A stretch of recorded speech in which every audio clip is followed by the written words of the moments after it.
Presidente Tribunal Recurso Deolindo dos Santos Hateten, a AMP forma a bancada que baseia o acordo pré-eleitoral. Quando a preocupação, oposição e a Parlamento Nacional, Deolindo considera essa questão política.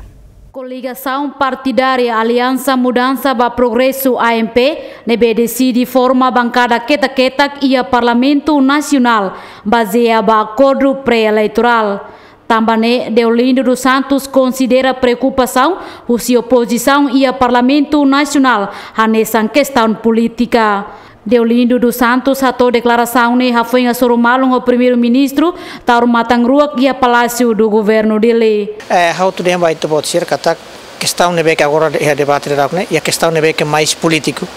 Questão política nebe que la culia la cabe va nebe que la cabe va tribunal nesse serviço.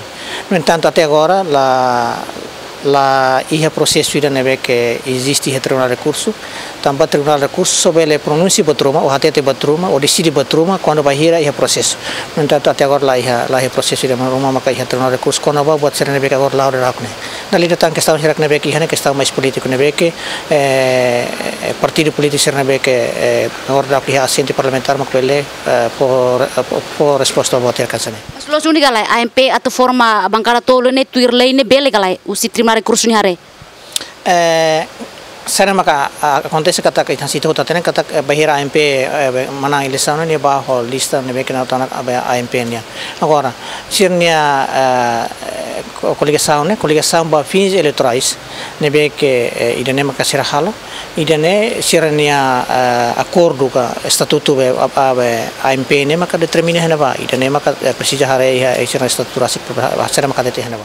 Antes ne porta-voz AMP declara una kata, AMP decide forma bancada ketak iha parlamento baseia ba acordo pré-eleitoral.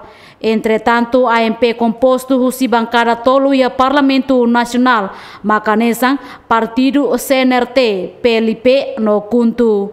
Maya Guzmão, Ferdi Soares, GMN.